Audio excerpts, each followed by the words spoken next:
In Eldoret, promising to fulfill all promises he had made with President Uhuru Kenyatta that he claims was sabotaged by few selfish individuals if elected president in August. Ruto thanked leaders who have stood with him despite what he claims were arrests, intimidations, blackmail and threats, saying arrogance being displayed by few individuals because of billions of shillings they have held in their accounts would be contained after the August elections.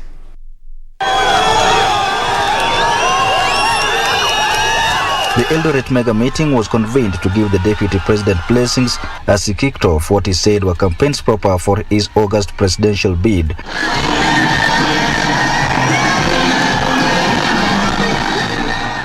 Leaders who attended the event vowing that their support for the deputy president was unstoppable. Sisi watu wa Mount Kenya hatupangwi na watu kutoka nje.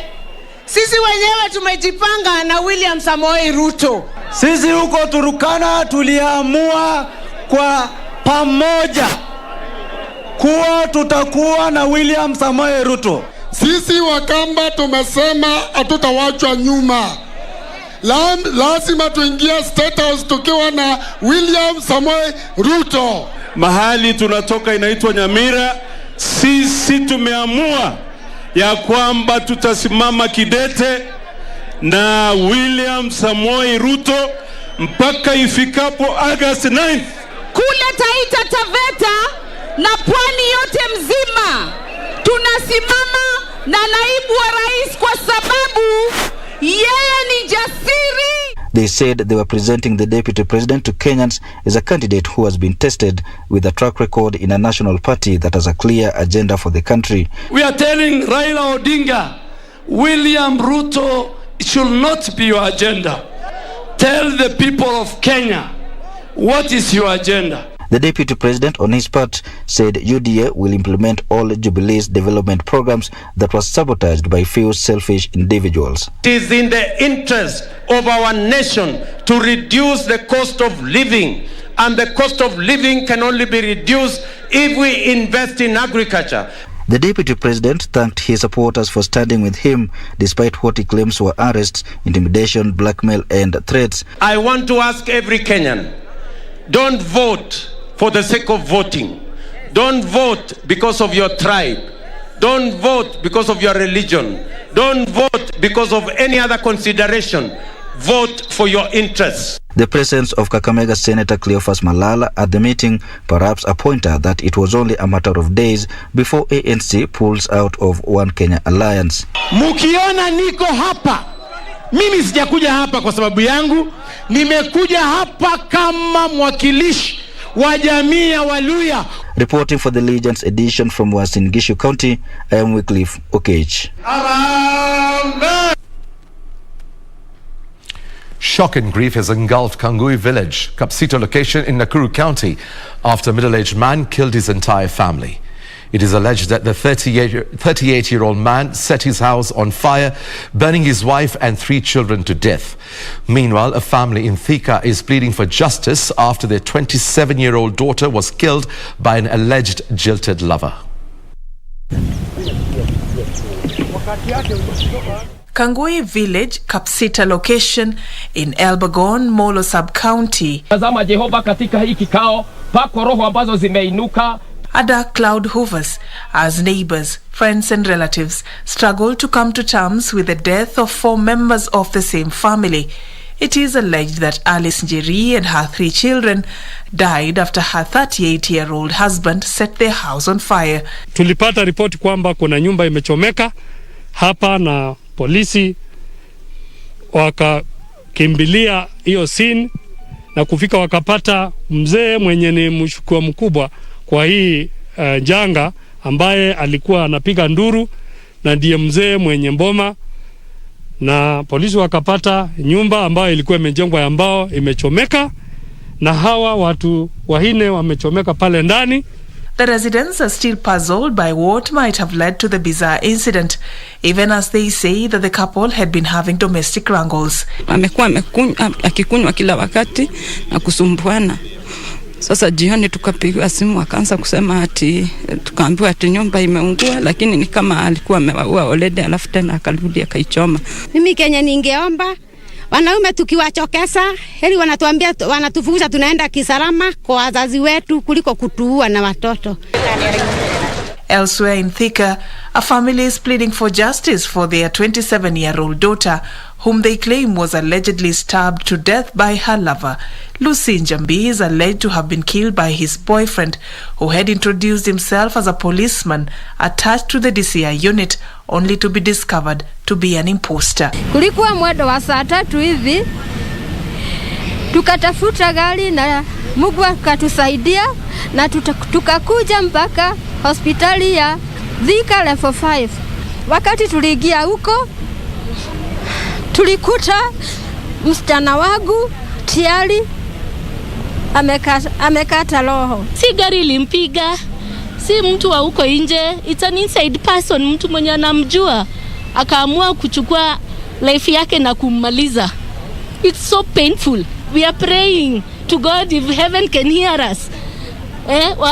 Waweze kusaidia serikali waweze kumpata na wamweke ndani. For Legends Edition, I'm Safin Acheng Oma. 4 schools have been closed indefinitely as tension sweeps through Kisumet area of Baringo County after heavily armed bandits killed 1 person on Friday night. Locals are now fleeing the area for fear of more attacks, urging the government to urgently intervene and restore normalcy. Kipkenei Kimulio is reported to have been killed at 8 p.m. Friday evening as he was preparing to take his supper when the raiders believed to be from the neighboring community attacked the village. Locals now resorting to arming themselves with bows and arrows to protect their lives, claiming they have been left at the mercy of the bandits. Sasa tukuve njiani mpaka wakatikani. Naomba serikali watilie maanani na wachukue hiyo maneno mbio mbio ili tupate hata namna ya kuishi hata siku 2. Pia tena naomba serikali watusaidie askari ili tukae hata siku 3 kwa hapa Kisumet. Insecurity in the area has led to the closure of several schools, including Kapngetio Primary School, Chepkesin Primary School, Kapturo Primary School and Chemoe Primary School. So nataka niomba serikali ya kwamba watie jitihada ya hali ya juu kuona ya kwamba mashule yote yamefunguliwa na wakora waondolewe. Na askari lazima iwekwe katika hiyo laini. Sasa kuna risasi 3. Ukiona hii inaonyesha sasa kuna mtu aliuliwa kwa risasi 3. Unaona hiyo risasi? Unaona hiyo risasi? Kuna mtu bado anauliwa. The incident has seen locals fleeing their homes, with elders resorting to traditional methods of predicting impending danger by slaughtering a goat. Kuna mtu ameuliwa na nyoka. Na bado. Meanwhile, National Assembly Speaker Justin Muturi has condemned the killings in Meru over grazing land conflict, calling on the government to pursue and apprehend the criminals. Muturi says it was unfortunate that innocent Kenyans are losing their lives, yet the government ought to prevent such incidents by providing adequate security. The National Assembly Speaker said such spillage of innocent blood cannot be justified on the basis of pasture, ethnic animosity, incitement or land dispute, challenging the government to expedite the arrest of the perpetrators and their subsequent arraignment in court. Education Cabinet Secretary Professor George Magoha has assured candidates studying in insecurity-prone areas that the Kenya National Examination Council will consider their plight when marking the national examinations. Magoha says that the government was aware the candidates were learning under difficult conditions. This coming as the government released 16.8 billion shillings to all public schools in the country to ensure their smooth running. Education Cabinet Secretary Professor George Magoha was at St. Patrick's High School in Iten, Elgeyo Marakwet County. Professor Magoha taking the opportunity to disclose that the government was aware of the difficult conditions under which learners from insecurity-prone areas were studying, a factor that will be considered by the Kenya National Examinations Council during marking. I want to assure you that all children will have an exam, and that as far as government is concerned, when we are marking these exams, we shall take into consideration the fact that some of those children have taken those exams under very difficult conditions. The CS says the government will ensure there is adequate security for learners to undertake their examinations without interference. All Kenyan children are equal. They will do the same examination, and that the government will ensure that there is peace and that the examination is delivered. Children don't belong to groups. They're just children who are going to school. The exam is not going to identify that this is a Pokot child or this is a Tugen child. It's a Kenyan child who is going to have an exam. Most schools along the Kerio Valley Belt, which cuts across Elgeyo Marakwet, West Pokot and Baringo counties, have been affected by banditry activities, which have disrupted education activities, with some closing as a result of insecurity. The CS has further discouraged politicians from extending politics to schools by sending success cards with their images to candidates. Our children don't have political parties. They are just Kenyan children preparing for exams. If you are sending a success card, let it be a success card which does not have an image. Don't use it to campaign and confuse them. Meanwhile, the government has released 16.8 billion shillings to all public schools in the country to ensure their smooth running. Of this, 2.11 billion has gone to primary schools and is in the accounts, and the other 14.7 billion has gone to schools of has gone to the accounts of secondary schools. Let us take cognizance of the fact that this time is very short. I therefore want to plead with the head teachers and principals that no child of Kenyan origin should be sent home at this stage, because they should be having enough money to run the schools. Nancy Okwari, Legends Edition. Health services in Wajia County Hospital have been paralyzed for the last 1 month, with medics forced to use flashlights while attending to patients at night due to lack of electricity. Doctors confirmed that 4 babies in the incubators died due to lack of electricity. And as Surfina Chieng reports, the residents are calling for the closure of the medical facility due to its deplorable state. Wajia County Hospital. All is not well at this medical facility that serves hundreds of residents of Wajia and its environs. A thick darkness covers all the wards in the hospital, with health workers forced to attend to patients using flashlights due to a power outage. According to the area residents, for the last 1 month, health services at the medical facility have been paralyzed, forcing patients to seek other alternatives, which come at an extra cost. Hakuna mtu anafanya operation, hakuna mtu kusalishwa, hakuna sitima, hakuna popote. Na serikali iko wapi? Sisi tunaulizana kama ni wananchi. Sisi tunaulizana serikali iko wapi?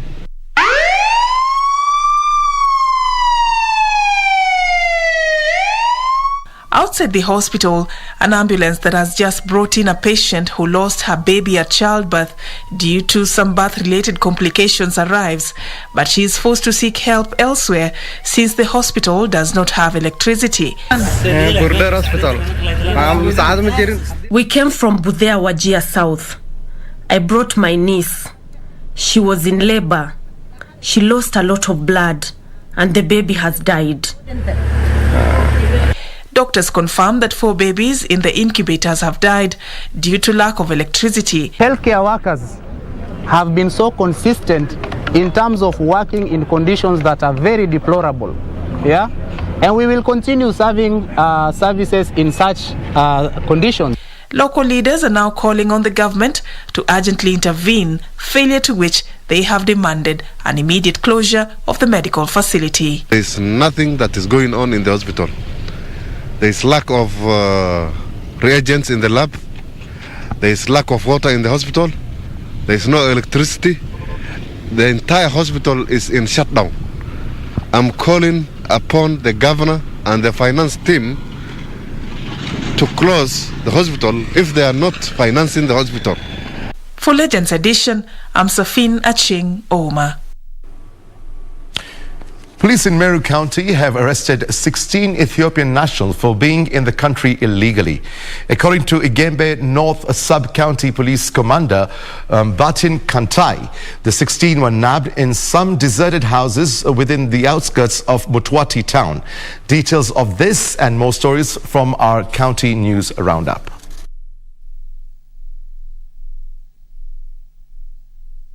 According to the police, the aliens aged between 18 years and 23 years were arrested following a tip-off from members of the public. Igembe North Sub-County Police Commander Mbatian Kantai said 15 of the aliens are from Ethiopia, while one is from Eritrea. The 16 foreigners are currently held at Kamwelain Police Station in Mutwati, awaiting to be taken to Maua Court on Monday. Hatuna habari kama wamekuwa vaccinated. So kitu ya kwanza, wanahatarisha maisha ya wananchi hapa. Kitu ya pili, hatujui tabia zao. Huenda ikawa hawa ni vijana ambao wanahusika katika mambo ya uhalifu. And operations across the country's airports could be grounded in the next 1 week after salary talks between the management of the Kenya Airports Authority and Kenya Aviation Workers Union collapsed. The union has issued a 1-week ultimatum to the KA management to effect the 13% salary increment. Whose financial implication would result to less than 200 million annually if they paid, for example, 13%, a maximum of 13% on basic pay. On the same breath, meeting between truck drivers and multi-agency teams from 2 border partner states ended up in disarray after the drivers refused to resume back to their normal services. The drivers stood their ground and demanded that the penalties slapped on them from both countries over COVID-19 certificates be harmonized, failure to which they will continue with the go slow. Kwa hivyo sisi tunataka certificate yetu ya Kenya, sababu ni ya East Africa, izidi kuwa valid. Waweze kukagua gwaride. Elsewhere, firefighting services in Kiambu County have received a major shot in the arm following the official commissioning of yet another firefighting equipment to be distributed in various parts of the county. 4 other fire engines, among other rapid intervention machinery, will be distributed to Karuri, Limuru, Kikuyu and Thika sub-counties as the county embarks on serious firefighting mechanisms to avert calamities. Enough flooding right so that our firefighters can actively battle with fire irrespective of the time of the day and night, irrespective of whether iko storage building au iko chini. Finally, spouses of Kenyan members of parliament have embarked on a program aimed at combating the negative effects of climate change in the country through promotion of environment conservation efforts. National Assembly Lady Spouses Association Vice Chair Salome Atandi said the group was promoting the recycling of charcoal waste as a means of empowering rural communities. So we are also looking at going back to the good old ways of planting trees and just ensuring that we conserve the environment. We plant fruits, we plant the natural trees. Ruth Wamboi for Legends Edition. The coronavirus positivity rate on Saturday dropped to 19.2% from 26.4% on Friday after 1,667 people tested positive for the COVID-19 from 8,703 people tested in the last 24 hours. According to the Ministry of Health, the total confirmed positive cases now stand at 310,797 and cumulative tests conducted so far are 3,094,153. Over the same period, 12 deaths were reported, one of them having occurred in the last 24 hours, while the other 11 are late reports from facility audits. According to data from the Johns Hopkins University, over 303 million COVID-19 infections have been confirmed globally, with over 5.4 million deaths reported. And now we'll take a short break. Our guest tonight on The Living Legends has held the national shot put record since 1987. Former correctional officer and field events coach Elizabeth Olaba is on set with Daniel Wahome. Stay with us.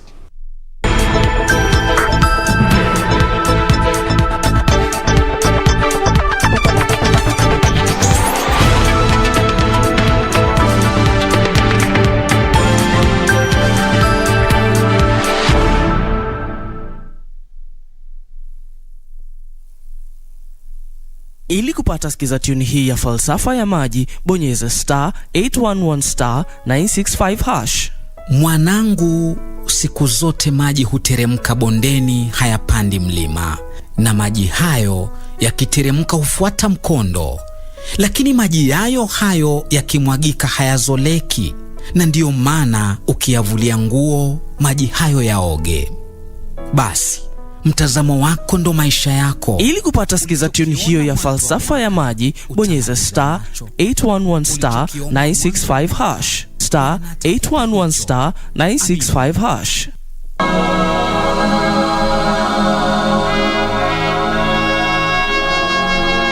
The stability of the entire kingdom is in danger. This is the Hadassah.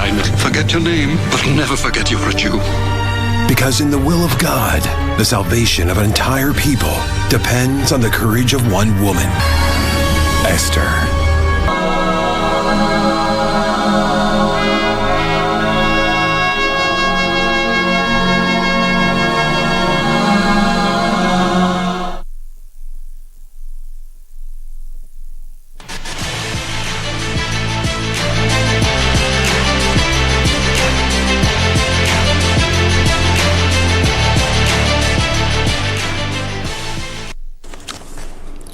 Welcome back.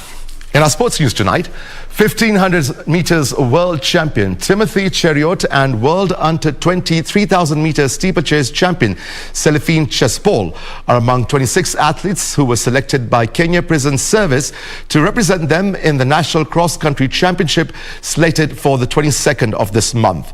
The team was unveiled after the end of the Kenya Prison's Inter-Regional Cross-Country Championship that was held on Saturday morning in Ruiru, Kiambu County.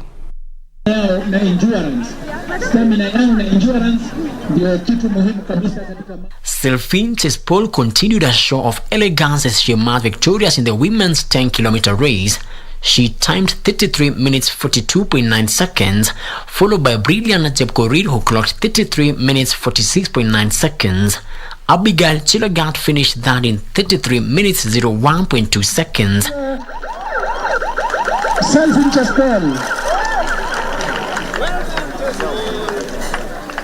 Number 2 ni guest runner. Number 3 commandant, huyo ndio namba 3 wa chuo kikuu cha Magereza. Pigeni makofi jamani, hatika. Makofi jamani, makofi. Asante sana kuwakilisha chuo kikuu cha Magereza. Hivyo ndivyo mambo yalivyo.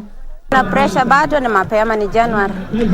Bado tunaenda Diamond League, so sasa mtakiwa down unaweza kuwa sahi shape tambefike mwezi wa 6 mwili na sarudi chini, so bado niko na pressure. Kuna upcoming, kuna Beatrice, kuna wengine. Yeah, so si rahisi. In the men's race, Charles Muneri has successfully retained his title for a fourth consecutive time after clocking 30 minutes 06.5 seconds. He was followed by Boaz Kiprugut and Wilfred Kimiti, who timed 30 minutes 8.5 seconds and 30 minutes 17.7 seconds to finish in the second and third positions respectively. Amemaliza Boaz Kiprugut atuwakilisha Nyanza, amemaliza nafasi ya pili. Makao Tuko focus na sports. Tunaipenda sports. Ni ile hali ya injury ndio inanisumbua. Itanipa muda mpaka nikarudisha ile kiwango yangu ya sports. Meanwhile, World 1500 meters champion Timothy Cheruiyot has said he'll focus on defending his world title this season. My main focus now is to defend my title in World Championship, and then after I'll go to Commonwealth Games. Yeah. Attention now shifts to the national trials that will be held on 22nd of this month in Kapseret, Eldoret, Western Tishu County. The national trials will be used to select a school that will represent the country in the World Cross Country Tour that is slated for 12th of next month at the same venue. Reporting for Legends Edition from Kenya Prison Staff Training College in Ruiru, Kiambu County, my name is Frederick Mwoki. Athletics Kenya has called on county governments to support sportsmen and women by providing adequate sporting facilities to enable federations nurture talent among the youth. The words were echoed by Athletics Kenya Central Region Chairman David Miano during the Central Region Cross Country Championships that were held at Kerugoya Stadium in Eldoret. Speaking at Kerugoya Stadium during Central Region Cross Country, AK Chairman Central Region David Miano said that the region lacks enough facilities for sportsmen and women. I want to put a passionate call to county government to at least provide infrastructure. As federations work to discover talent and to develop talent like we have done today, we expect the county government to avail facilities. There's no water, for instance. If you look around here, I hear it was there in Mengorewa. During the region's cross-country championship, Emmanuel Kiprop won the 10-kilometer race for men, followed by Michael Kamua, and the third spot was sealed by David Shungae.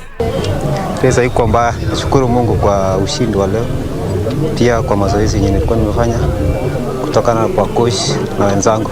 Imekuwa mzuri, isipokuwa challenge moja yenye nimeona ni joto kulinganisha na kwenye unafanyia mazoezi.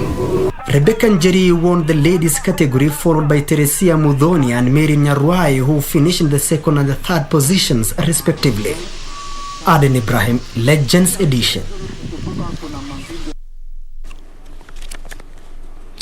The Kenya national hockey teams will leave the country next week for Accra, Ghana, where they will compete in the Africa Cup of Nations, set to be held from the 17th to the 23rd of this month.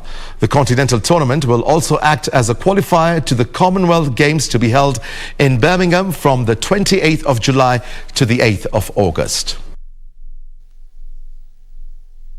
The Kenya national hockey teams have been training in Nairobi in preparations for the Africa Cup of Nations to be held in Ghana from the 17th of this month. The two teams, comprising of about 50 players, are motivated by the fact that they have no injury concerns and have not returned any positive tests for COVID-19. At this moment, we are praying that all is well. By the time we are flying out, we have all negative PCR tests. That is the only, maybe not to even worry, the only thing that we need, the only hurdle at the moment. Just making sure everyone is safe from COVID to be able to travel and play. But at the moment, the team is fit and it is ready to travel, ready to we have 25 players in camp, all are ready, we are just waiting for the go ahead. The two teams intensified their training today, playing friendly matches against the Kenya select teams. The ladies team will face hosts Ghana, Nigeria and Zambia in Pool B of the continental event, while Pool A comprises of South Africa, Namibia, Zimbabwe and Uganda. Been training consistently and we've been able to mash up the junior players. At that moment the team was mainly junior players and a few seniors, but now we've brought in more of experience and still we still have the juniors that were there. So now we've really worked hard in the 5 months and we are hoping that we are able to now implement everything we've worked on the pitch, on the game, in the real game here. The Kenyan ladies, best known as the Kenyan Blades, will open their hunt for a gold medal against Zambia on the 17th of this month, before playing Ghana a day later and then Nigeria on the 20th of this month. The Kenyan men, pooled in Group A together with the Namibian giant South Africa, will play Namibia in their opening match on the 18th of this month, then face South Africa a day later. Kakamega Homeboys have opened a 3-point gap at the top of the Kenya Premier League table after they returned to winning ways with a narrow 1-0 win over Kariobangi Sharks. Homeboys, who lost their first match of the season to Talanta by a solitary goal 4 days ago, secured the 3 points through David Okoth's spot kick in the 56th minute. Bandari were held to a goalless draw by Kenya Police, missing out on a chance to move up to second position on the log. The two who created few chances in the match could not be separated at the final whistle. City Stars netted 2 first-half goals and held on for the 3 points despite a second-half consolation goal by Talanta, who sit 5th on the table.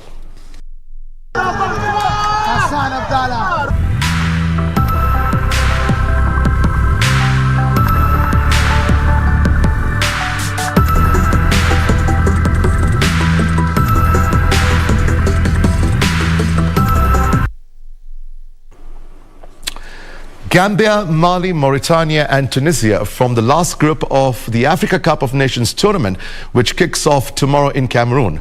The 4 sides are pooled in Group F of the tournament, which will run until the 6th of February. We focus on Group F tonight, 24 hours before kickoff. The Africa Cup of Nations will begin tomorrow in Cameroon, but the 4 sides in Group F, Gambia, Mali, Mauritania and Tunisia, will have to wait until Wednesday to begin their campaigns.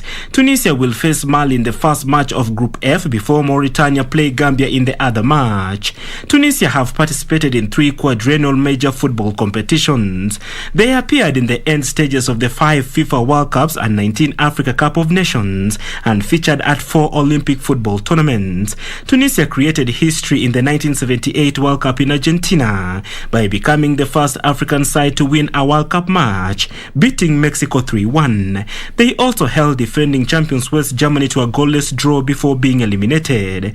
They have since qualified for 3 World Cups in succession in 1998, 2002 and 2006, before returning in the last edition held in Russia in 2018. Mali have never qualified for any senior FIFA World Cup finals in history, but have played in the Africa Cup of Nations on 12 occasions. They eliminated Harambee Stars on their way to Cameroon, finishing top of their group that also comprised of Uganda and Rwanda. They were suspended by FIFA on 17th March 2017 due to government interference with the National Football Association and reinstated by FIFA on 29 April. Gambia have never qualified for the World Cup. In 2021, Gambia qualified for the Africa Cup of Nations finals for the first time in history. Mauritania have also not qualified for any FIFA World Cup finals. On 18th November 2018, Mauritania qualified for the Africa Cup of Nations for the first time in their history after they won 2-1 against Botswana to seal a spot in the 2019 tournament. FA Cup holders Leicester City made an impressive start to their defence of the trophy as the mud-changed Foxes swept aside a fellow shadow side Watford 4-1. The sides made 16 changes between them, Leicester 9 and Watford 7 from their previous Premier League games, with the majority enforced by injury or Africa Cup of Nations duty. There were wins also for Premier League sides Crystal Palace and Brentford, but Burnley lost to Huddersfield. Michael Olise inspired a Crystal Palace turnaround to spare Jack Butland's blushes and help the Premier League side avoid an FA Cup shock at Millwall. Former England goalkeeper Butland's howler gifted Benik Afobe the opener as Millwall deservedly led at the break. But lively Olise, an £8 million summer signing from Reading, curled home a wonderful leveller and crossed for Jean-Philippe Mateta to head home Palace's winner. The game was marred, however, by some unsavory scenes off the pitch. Meanwhile, Championship side Huddersfield came from behind to stand Premier League Burnley and reached the FA Cup 4th round. Matty Pearson completed the turnaround for the Terriers with a close-range header 3 minutes from time. Jay Rodriguez had broken the deadlock in the first half with a firm header from Ashley Westwood's cross. The lively Josh Koroma equalized for Huddersfield after half-time before Pearson's late winner.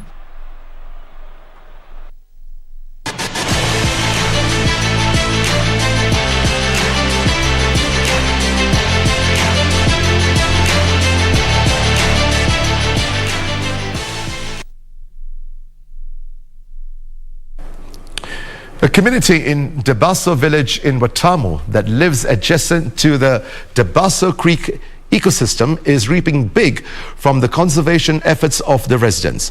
What started as a community conservation group dubbed Dabaso Creek Conservation Group in 2004 has now turned into a renowned ecotourism center guided by principles of conservation. The initiative, besides being a tourist attraction, is also a source of employment for over 40 people. Surfin Achieng reports.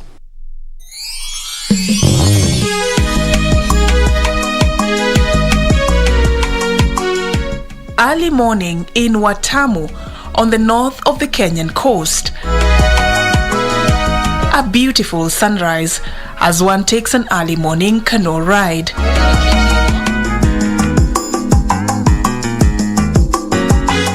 This sight to behold leads you to the Crab Shack restaurant, a hidden treasure that is frequented by both local and international tourists, courtesy of its unique seafood and mangrove forest experience. According to the manager, Dixon Mizinga, it all started as a project to save the Dabaso Creek, which was slowly turning into a desert due to the massive destruction of the mangroves, a destruction that did not only pose a threat to the region's forest cover, but also led to a steady decline of the fish population, which lacked a proper breeding ground. Msitu huu ambao unaonekana ulikuwa umeharibika sana. Wenyeji walikuwa wanakata hii miti wakitumia kwa njia ambayo haikuwa mzuri. Ndio sisi tukaja hapa tukajaribu kuongea na jamii zetu ili kuwafundisha jinsi ya kuweza kutumia hii rasilimali vizuri.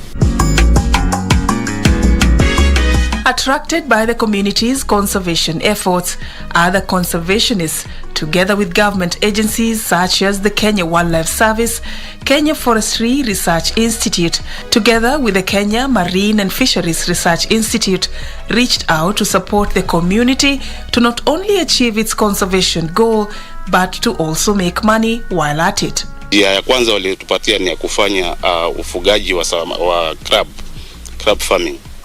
Na tukaanza na hiyo. Baada ya muda tukaona wageni wengi wanakuja hapa kuona huu mradi wetu, na kukawa na request ndogo ndogo za wale wageni kwamba kwa nini msitengeze mahali ambapo labda watu wakija kwa mafundisho wanaweza kukaa na waenjoy hii scenery. Na kwa sababu tulikuwa bado hatujakuwa vizuri sana, ilikuwa ni ile mchango kidogo kidogo ya wanachama, tukajenga kibanda kidogo tu kule mwisho. Wageni walianza kukuja kwa wingi, kile kibanda kikawa ni kidogo, ikabidi sasa tuanze kutafuta funding, tusaidiwe na mashirika, na ndio tukajenga huu mkahawa. Kufikia sasa ni mkahawa ambao unaweza kuingiza zaidi ya wageni 100. Since it was started in 2004, the project has boosted the region's economy and also offered employment to over 40 people. Ni mradi ambao umesaidia watu wengi sana. Kufikia sasa tumeweza kuajiri zaidi ya watu 40 hapa, ambao isingekuwa ni huu mradi hatujui kufikia sasa wangekuwa hawa watu wako wapi. Wangekuwa labda wamerudi kuharibu mikoko, wamerudi labda kutumia uvuvi mbaya wa samaki, lakini saa hii wanapata riziki yao kutoka kwa mradi huu. It has also caught the attention of both local and international tourists. This is my second time coming here. Apparently I really love crab. So I'm back here to have more crab. And I recommend anyone to come here. Discovering Kenya has been the most amazing part of it. Really, the whole coastline I think is very undiscovered. The ocean is beautiful, the sea life is so alive, and especially the mangroves here in Watamu are so alive and beautiful. We did a mangrove flow this morning with the new moon, floating our bodies out into the sea through the deep mangrove. It was really incredible and special. Kuna some of activities like doing canoe ridings under the channel, na pia wanaona mambo mengi zaidi. Tuseme pia wanasoma mambo mengi. Mwingine kiingia hapa ndani huwa anaenjoy. Mwanzo anaenjoy pale mahali ambapo anakula, kwa sababu tuko na hiyo breeze nzuri kutoka kwa mangrove. Yani tunasema wana breathe ile air safi kabisa kwa sababu ya hizo miti. Alafu kitu nyingine inafanya wanafurahi ni kwamba wanakula chakula wakiwa wamekaa juu, chini ni maji. Sasa hiyo pia inawavutia pia kukuja kwa wingi. Alafu na chakula yetu pia hapa Crab Shack iko very delicious, yani inapikwa kipekee. The community is now sourcing funds to build accommodation facilities for guests, even as it seeks to expand its horizon in ecotourism. For Legends Edition, I'm Safin Acheng Oma. It's time for a short break, and we'll be back with the Living Legends segment. Stay with us.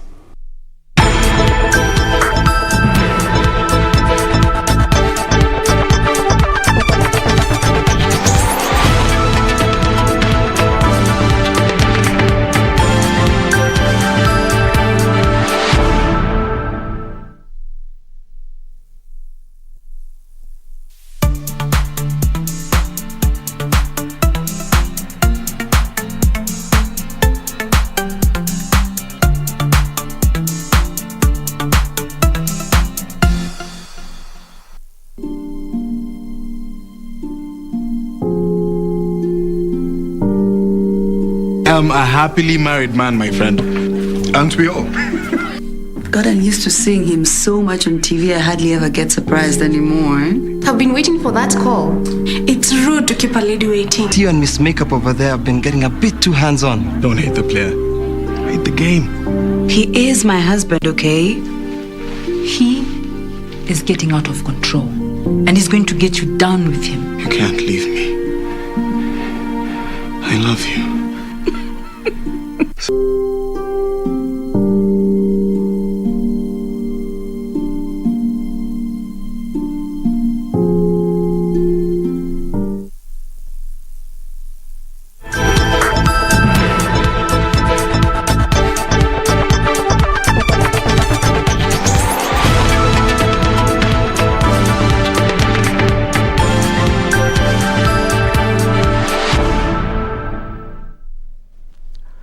Welcome to the Living Legend segment. My name is Daniel Wahome.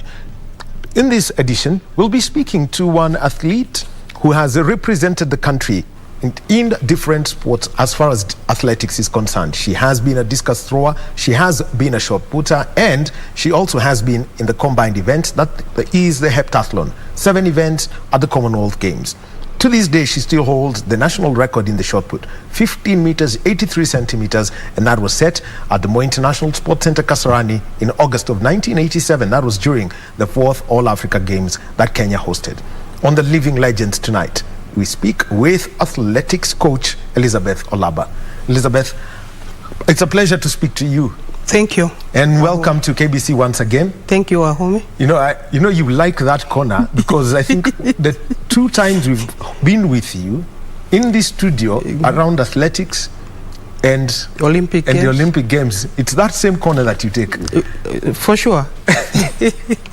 All right. So straight into this conversation. Yes. Tell us about your early life, of where you were born, where you grew up, and how you got into sport. Okay.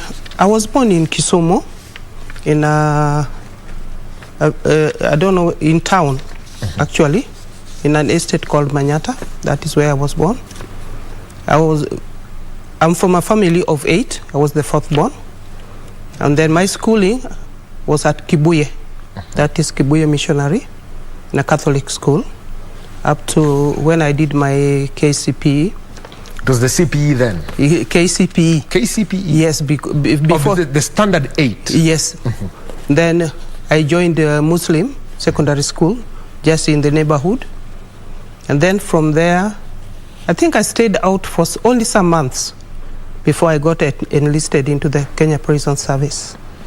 That was 1973. Yeah. During that time, when you were in primary school, before you did your KPA and later as you did your secondary school education, what was your involvement in sport? Yeah, Kibuye had some missionaries, and there was a missionary called Father John. Father John was interested in sports. So every afternoon when we have the what you call sports session, maybe before we break for home, he would come to the field and watch us play. By that time, I was running the 400 meters, doing the long jump, Yes, but I was not so much, interested, because being a youth, I feared the elders so much.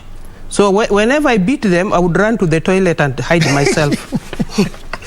So, and if you were to mention about but at that point, if I was to mention, is that around that's a point that Rose Tata Moya was coming up, and she was shocking the entire country. She was, I think, 13 years old when shocking the country in the 400-meter hurdles. And also we had the petticoat princess then, the Red Jebichi, who was also in the 800 meters, also a youngster. What was different then? Yeah, it was different because, Tata and the likes of Chebichi, they are brought up from the Rift Valley. And sports there is like a major, subject to them. So for me, being, a young Luo girl, who is, when I started when I was in standard 4. Being in standard 4 and I'm competing with the standard 8s, those ones are big girls. Yeah. And those times, for somebody to be in standard 1, you are something like 10 years, 11 years, 12 years. So I was fearing that they would beat me. I just go and run. After that, I would run to the toilet. Sometimes they would come to fetch me from the toilet to come and run. So, because they saw your talent? So, because they saw my talent, that father was always there in the evening for us, especially for me. Yeah. The opportunities that were there for you before joining the prison service, which opportunities were there after secondary school? After secondary schools, at secondary school, Muslim was an Asian school. There was not much. So, we would only go for sports when it is the season. But after that, there was no evening, sports activities. So there were not much activities for me. There were nothing at all. Joining the prison service in 1973, at that point, in terms of the caliber of sports people who were there, I think the biggest name would be the late Ben Jipcho, who had been recruited after the '68 Olympics when he was, coming to an end of his education. What was the sporting scene like in the prison service? When I came to the prisons, I can remember there was a weekend meeting in Nyeri. By then I was staying with a friend in Langata Rongai. So I asked my friend, there's a sporting event in Nyeri, can I go? Then she told me yes, and then she sponsored me to go to Nyeri. Then I participated in the javelin. That time I didn't run. I did the javelin. I became third. And then now I drew the attention of the prison officers who were there. Ben Jipcho, he was not there that day, but there was a sports officer who was called Jimmy Wambua. He was the adjutant of the college. So they told me, it was over the weekend, they told me on Monday, come to prison training college. That is how I ended in the prisons. And when I passed that gate, even the askaris who are at the gate, they did not understand what type of a person is this lady. So they were saluting me, and I was asking myself, why are these people saluting me? Then I went in, I got to Wambua, and that day Ben Jipcho was there. I got enlisted that very, very day. I never went back home. How then did you get into the national team competitions and qualifying for? It was a struggle because here you are, there's no specific coach to coach you, but you have to use your strength to make it. So by that time, you see, there were so many weekend meetings. So we would go, we would be taken, of course, accommodation is available, transport is available.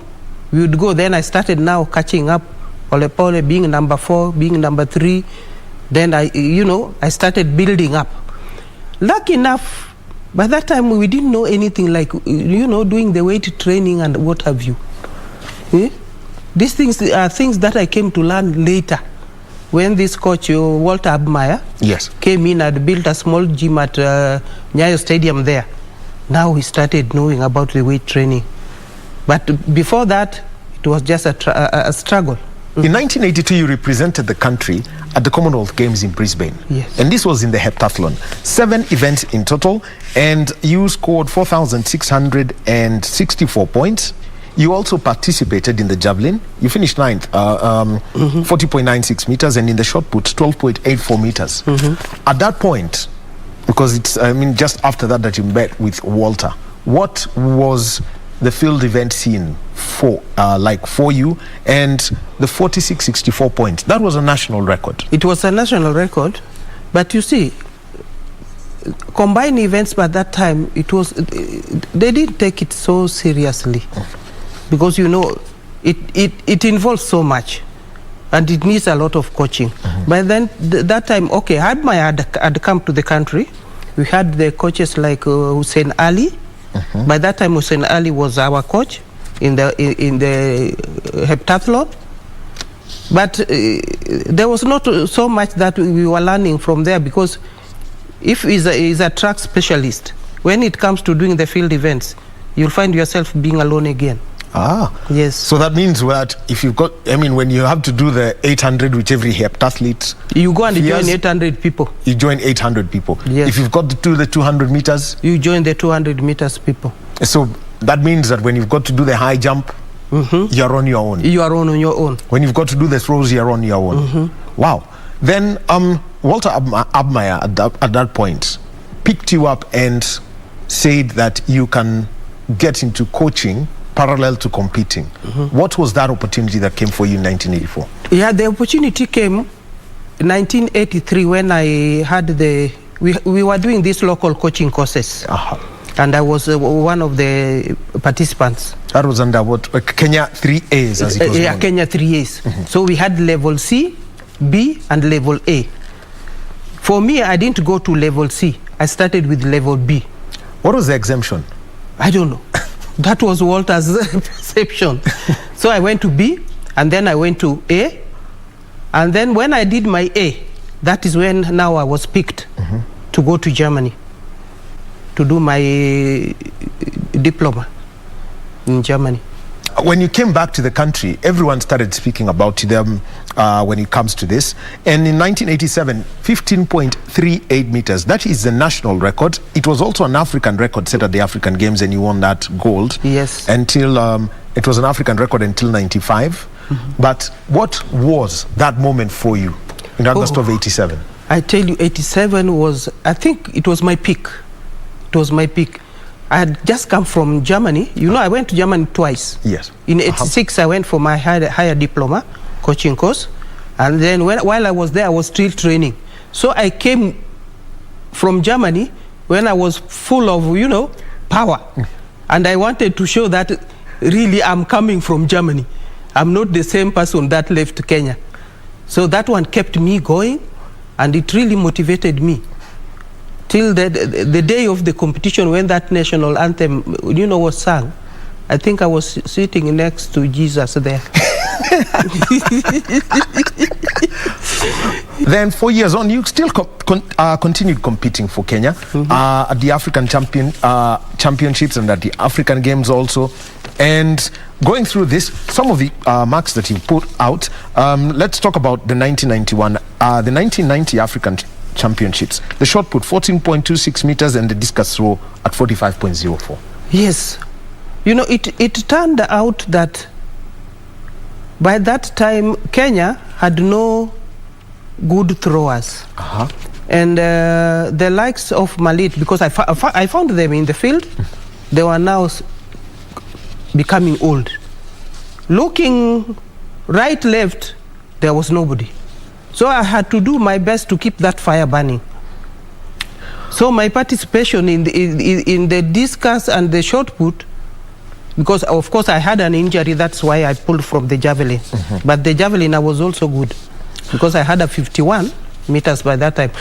1976, I broke the African record in javelin. Yeah, the competition was held in Zanzibar. But later on, my hand, my arm started giving me problems, so I pulled away from it. So I concentrated much on shot put and discus. That record that she speaks about, 15.83, still stands.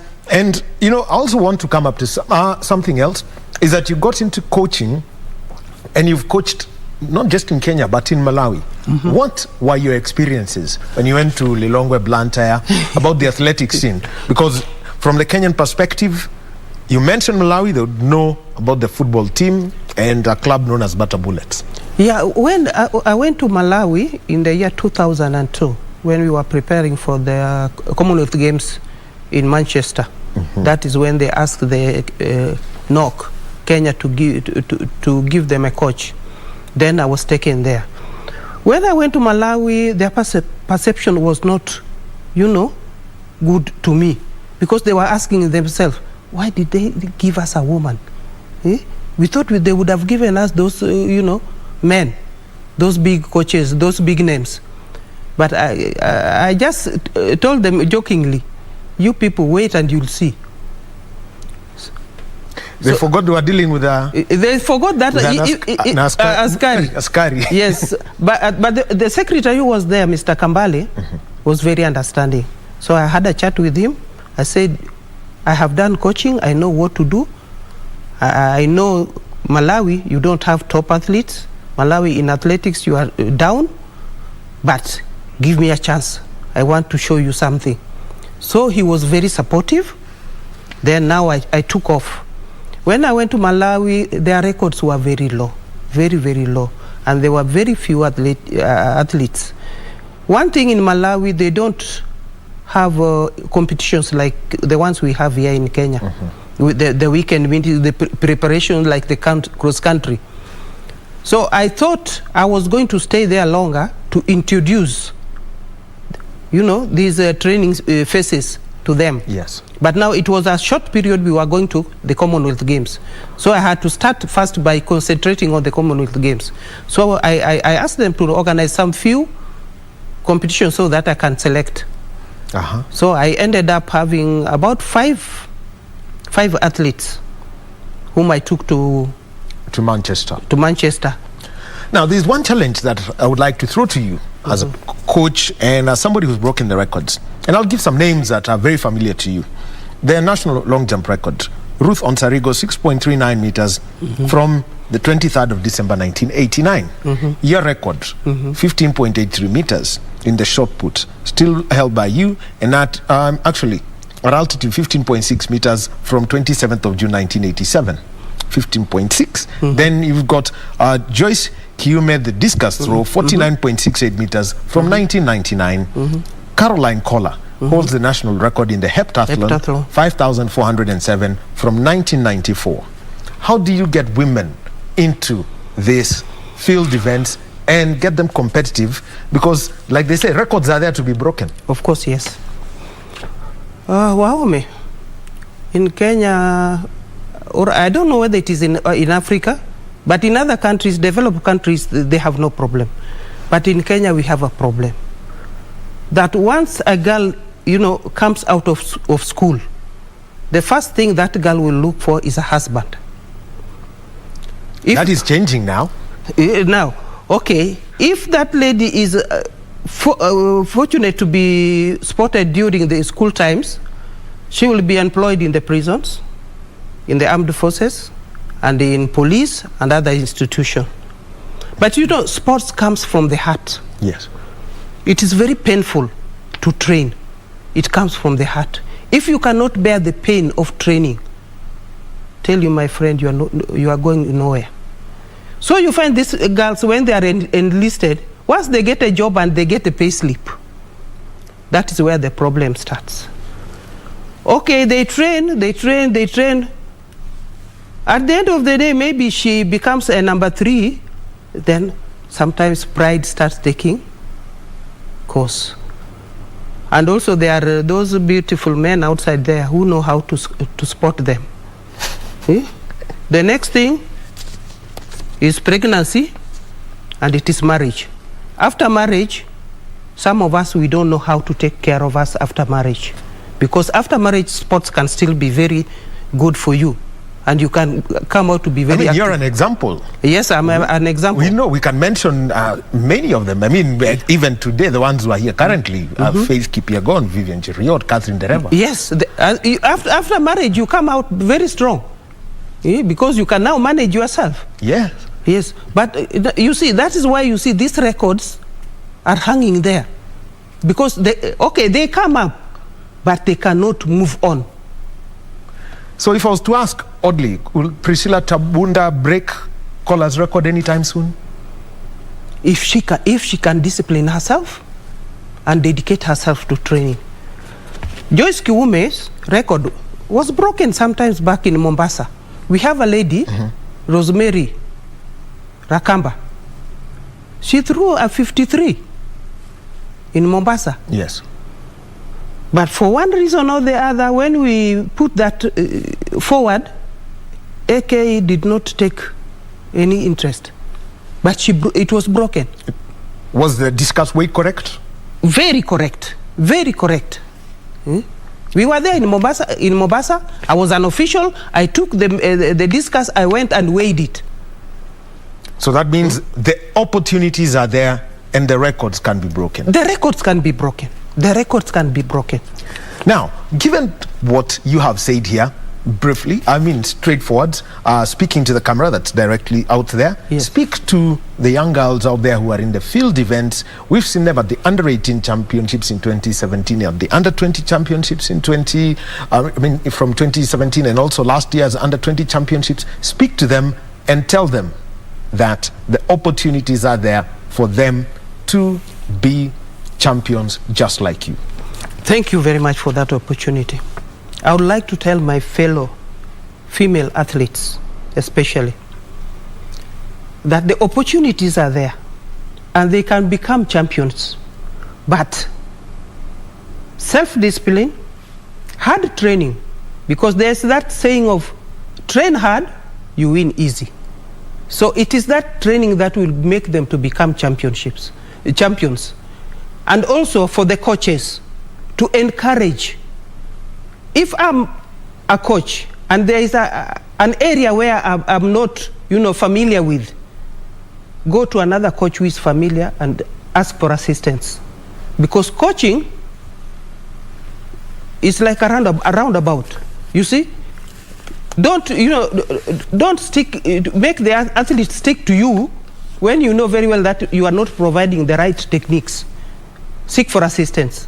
That is how we can help these athletes. But the records are there to be broken. You've had it from Elizabeth Olaba. She holds the national record in the shot put to this day, all the way from 1987, 15.6 meters, and it's there to be broken. You've had it from her. A living legend, and she's still coaching and encouraging young athletes. It's been a pleasure being with you on this segment. My name is Daniel Wahome. Keep it KBC Channel 1. Thank you.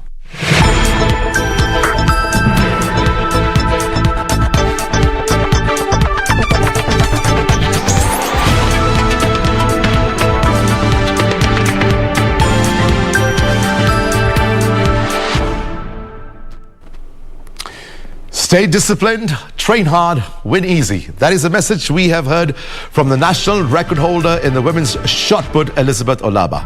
She has held a record of 15 meters, 60 centimeters since 1987. To the young female athletes out there, that record is in your hands. Thank you, Daniel, for the interview. And on a lighter note, from our studios, from me, Fayaz, Qureshi, producer Helen, director Amos Hampston, and the entire news desk, we would like to wish our colleague Cynthia Nyamai a very, very happy birthday. And that's all from our newsroom. Join us next week at 9 p.m. for the Legends Edition, only on KBC Channel 1. Our sign language interpreter for tonight was Byron Abuli. I am Fayaz Qureshi.